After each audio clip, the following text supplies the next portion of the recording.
Alright, in this video I'll be doing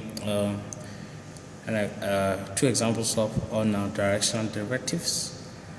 Yeah, okay. So example number one, it goes on to say okay, find the directional derivative of phi given by this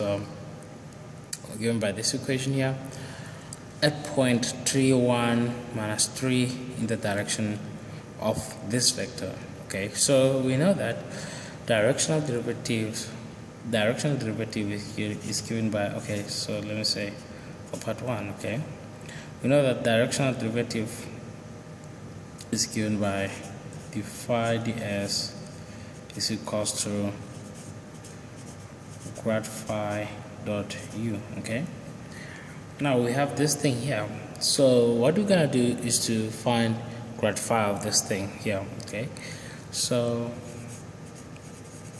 grad phi will be given by, so we're gonna differentiate this thing with respect to x, and then with respect to y, and then with respect to z. Okay, so the way in which we're gonna do that, so the partial derivative of this thing here with respect to z, with respect to x, actually it's going to be 2x, and then with respect to y it's going to be minus z, and then with respect to z it's going to be minus y. Okay, and then at this point 3, 1, minus 3, grad phi is given by 2 multiplied by 3, we get 6, and then minus z, and then here z is a negative 3, so negative we get a positive 3, and then here it's a minus y, and then y is 1, so get minus 1. Okay, so that's grad phi. Okay, and then we want to find directional derivative along this vector. Note that this is a vector, is not a unit vector, so what you have to do is to convert this vector here into a unit vector, and then the way in which you're going to do that is you know that a unit vector of that thing will be given by this vector 2 minus 2 and 1 divided by its magnitude. So the magnitude of that's going to be 2 squared plus 2 squared plus 1. Okay, so going to be like 4 plus 4 plus 1, which is 9, and then the square root of 9 is actually 3, so you can write it as 1 over 3, 2 minus 2 and 1. Okay, so that's u. Therefore our directional derivative d phi ds is given by grad phi here 6, 3 minus 1, and then we take it, we dot it with our unit vector 2 minus 2 and 1. Okay, so when you have to multiply out, get like 1 over 3 multiplied by 6 by 2 get 12, and then 3 by minus 2 get minus 6, and then minus 1 by 1 you get minus 1. Okay, so 12 minus 6 is 6, 6 minus 1 is 5, so you get 5/3. Okay, 5 over 3. Okay, so that's it for part 1. Now we're going to part 2. Okay, let me just put it here and then do part 2. So say that find a directional derivative of this thing here. I'm not going to find grad phi, I'm just going to take grad phi from here. So we have grad phi here. Okay, so we want it at this point here, so we're going to substitute xyz on this point. So for part 2, grad phi at point 1, 1, 1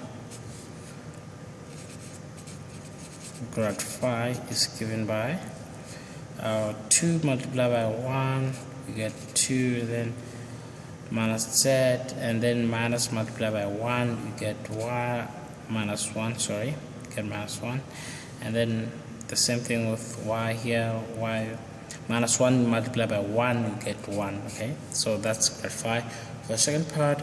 And then we want the unit vector u. Okay, so in this case here we have a curve. Remember from the first semester we said that u is equals to a unit vector of a curve actually is equals to the derivative of that vector with respect to t divided by the magnitude of that derivative. Okay, so that's what you're going to do here. Just going to apply something we did in the first semester.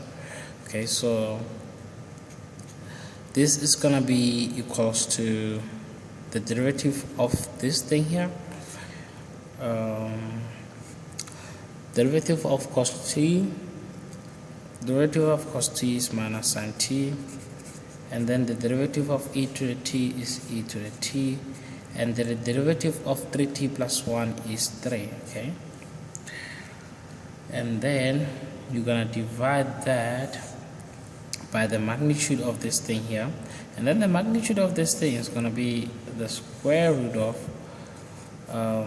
sine squared t plus e to the 2t plus 3 squared, which is equals to 9. Okay, now on this curve here, I want you to look at this curve and this point. Like the value of t, which gonna give us 1, 1, 1. Okay, let's say cos t is equals to 1, because this thing here should correspond with this point here. So for us to get 1, t must be equals to 0. So I'm saying that t is equals to 0 at this point here. Okay, so because u has to pass at this point, so we're going to substitute t by 0 in this unit vector. So when I'm to do that, u is going to be equals to 0, and then 0, 1, and then 3 divided by, okay, if I'm to substitute t here, I'm going to get 0, so this goes out, and then if I'm to substitute t here, this becomes 1.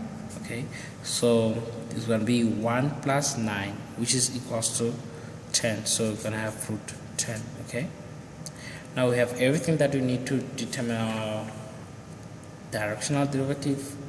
Okay, so therefore phi ds is equals to our grad phi, which is 2 minus 1 and 1, and then take a dot product of that with 1 over root 10 of 0, 1, and 3. Okay, 0, 1, and 3. Okay, so if we are to do that, note that we're gonna have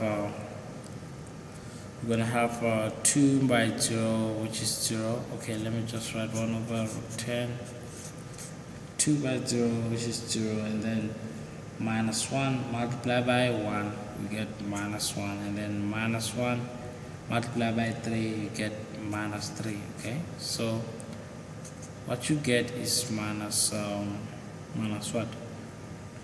Minus 4 over root 10. Okay, so this is what you had to do on this case here.